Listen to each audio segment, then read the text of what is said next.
Janganlah kita peduli dengan akhirat, mari kita nikmati saja kehidupan ini.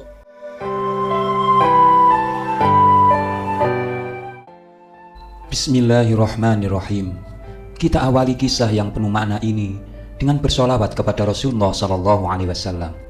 Allahumma sholli wa sallim wa barik ala Sayyidina Muhammad wa ala alihi wa sahbihi ajma'in. Sahabat ngaji dipun yang baik, terima kasih atas like, komen, dan subscribe-nya. Dialog antara akal dan nafsu dengan Allah merupakan sebuah perumpamaan yang sering digunakan untuk menggambarkan bagaimana manusia berjuang untuk mengendalikan hawa nafsu dan mengikuti kehendak Allah. Akal, sebagai kemampuan berpikir dan memahami, bertugas untuk mengingatkan manusia akan kebenaran dan kebaikan, sementara nafsu adalah dorongan dan keinginan yang dapat membawa manusia pada keburukan jika tidak terkontrol. Dialog akal dan nafsu dengan Allah. Allah menciptakan akal dan nafsu pada manusia untuk menguji kemampuan mereka dalam mengendalikan diri dan mengarahkan diri pada jalan kebaikan. Akal menjawab, akal akan mengingatkan manusia akan kebenaran. Contohnya, Engkau Tuhanku dan aku hambamu yang lemah. Nafsu, dengan dorongan-dorongan ke arah keburukan, akan berusaha untuk menentang akal dan keinginan Allah. Manusia kemudian harus memilih, apakah akan mengikuti akal yang mengingatkan pada kebaikan atau mengikuti nafsu yang menjauhkan dari jalan Allah. Keberhasilan dalam mengendalikan nafsu dan mengikuti kehendak Allah akan membawa manusia pada kebahagiaan dunia dan akhirat. Wahai nafsu, ingatlah bahwa Allah telah menciptakan kita untuk beribadah dan mengikuti perintahnya. Keadaan dunia ini sementara, akhirat adalah tempat yang abadi. Mari kita gunakan akal kita untuk memilih jalan yang benar. Wahai akal, jangan menghalangi kebahagiaanku. Aku menginginkan semua kebahagiaan duniawi, kekayaan, kesenangan, dan lain-lain. Janganlah kita peduli dengan akhirat, mari kita nikmati saja kehidupan ini. Pelajaran 1. Pentingnya pengendalian hawa nafsu. Manusia harus selalu berusaha untuk mengendalikan nafsu dan mengikuti perintah Allah. 2. Peran akal. Akal harus selalu digunakan untuk membedakan antara yang baik dan buruk, benar dan salah. 3. Pentingnya berdoa dan berzikir. Doa dan zikir adalah senjata ampuh untuk menjaga akal tetap lurus dan nafsu tetap terkontrol. Dan 4. Mengembalikan semuanya kepada Allah. Kuncinya adalah selalu mengembalikan segala sesuatu kepada Allah dan memohon pertolongannya. Akal adalah kemampuan berpikir manusia untuk memahami dan membedakan baik dan buruk, sedangkan nafsu adalah dorongan alami yang bisa menggerakkan manusia ke arah baik atau buruk. Akal dan nafsu merupakan dua unsur penting dalam diri manusia. Akal anugerah dari Allah, memerhatikan akibat dan kemaslahatan, memberikan wawasan informasi dan pertimbangan, membantu manusia memahami petunjuk dan ciptaan Allah, membantu manusia mengembangkan ilmu pengetahuan. Nafsu, dorongan alami yang bisa menggerakkan manusia ke arah baik atau buruk. Mengajak kepada kenikmatan tanpa mempertimbangkan akibatnya. Mendorong manusia untuk melakukan sesuatu tanpa mempertimbangkan hal itu baik atau tidak.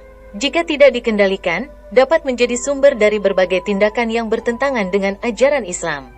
Dalam Islam, manusia dituntut untuk mengendalikan nafsu agar tidak mendominasi kehidupan mereka. Manusia yang mampu mengontrol hawa nafsunya akan menjadi makhluk yang mulia. Kitab Duratun Nasihin menceritakan kisah penciptaan akal dan nafsu oleh Allah, di mana Allah memerintahkan malaikat memasukkan nafsu ke neraka jahanam karena sombongnya. Allah memanggil akal, "Ya aklu kesinilah," lalu memerintahkannya kembali. Allah bertanya, "Siapa engkau dan siapa aku?" Akal menjawab, "Engkau adalah Tuhanku, sedang aku adalah hambamu yang lemah." Allah memanggil nafsu, "Ya nafsu, kesinilah," namun nafsu menolak. Allah bertanya, "Siapa engkau dan siapa aku?" Nafsu menjawab, "Engkau dan aku." Allah memerintahkan malaikat memasukkan nafsu ke neraka jahanam 100 tahun. Duratun Nasihin adalah kitab yang ditulis pada abad ke-18, yang menawarkan dakwah melalui kisah-kisah teladan. Hadis-hadis tentang hawa nafsu menekankan pentingnya mengendalikan keinginan pribadi dan mengikuti ajaran Islam. Beberapa hadis penting antara lain. 1. Hadis Arba'in Nawawi nomor 41. Tidak beriman seorang di antara kalian hingga hawa nafsunya mengikuti apa yang aku bawa. 2. Hadis tentang kekuatan sejati. Tidaklah orang yang kuat adalah pandai bergulat, tetapi orang yang kuat adalah orang yang dapat menahan nafsunya ketika ia marah. 3. Hadis tentang jihad terbesar. Mujahid, orang yang berjihad, adalah orang yang berjihad melawan dirinya sendiri di jalan Allah. Dan 4. Hadis tentang musuh terbesar. Musuhmu yang paling berbahaya adalah hawa nafsu. Hadis-hadis ini menunjukkan bahwa hawa nafsu dapat menghalangi iman, menyebabkan kelemahan karakter, dan menjauhkan seseorang dari kebaikan.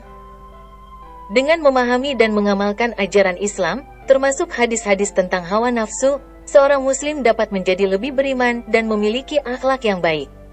Dalam sebuah hadits, diceritakan bahwa ketika Allah menciptakan nafsu, Allah bertanya, "Siapakah aku?" Nafsu menjawab, "Engkau adalah engkau, dan aku adalah aku." Mendengar jawaban tersebut, Allah menghukum nafsu dengan memasukkannya ke neraka. Pertanyaan Allah, "Siapakah aku?" Jawaban nafsu, "Engkau adalah engkau, dan aku adalah aku." Hukuman Allah memasukkan nafsu ke neraka selama 1000 tahun. Allah bertanya lagi, nafsu menjawab sama. Allah menciptakan nafsu sebagai ujian dan bekal manusia untuk menjalani kehidupan. Nafsu dapat menggerakkan manusia ke sisi baik maupun buruk. Akal merupakan kemampuan berpikir manusia yang dianugerahkan Allah dan dapat digunakan untuk memfilter nafsu. Nafsu yang tidak ditundukkan dapat memperbudak manusia.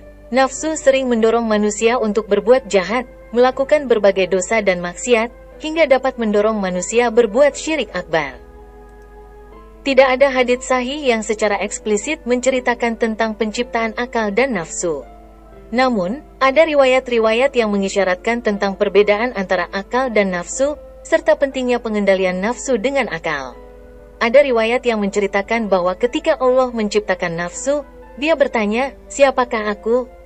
Nafsu menjawab, "Engkau adalah engkau, dan aku adalah aku." Kemudian, nafsu dihukum karena jawabannya yang menunjukkan keengganan untuk tunduk kepada Allah. Riwayat lain menjelaskan bahwa Allah menciptakan malaikat dengan akal tanpa nafsu, sehingga mereka selalu taat.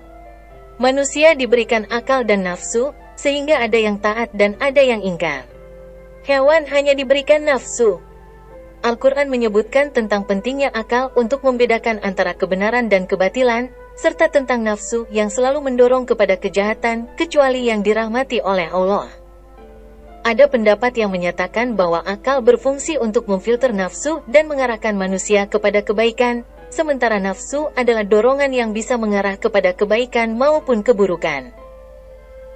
Kesimpulan, meskipun tidak ada hadits sahih yang secara spesifik menceritakan penciptaan akal dan nafsu, riwayat-riwayat dan ayat-ayat Al-Quran memberikan gambaran tentang peran dan perbedaan keduanya. Penting bagi manusia untuk dapat mengendalikan nafsu dengan akal agar dapat mencapai kebaikan dan keselamatan di dunia dan akhirat. Sahabat ngaji Dipun yang baik, demikianlah kisah penuh makna ini. Semoga Allah menjadikannya bermanfaat untuk kita semua. Amin ya Rabbal Alamin. Sampai jumpa pada kisah yang menarik lainnya.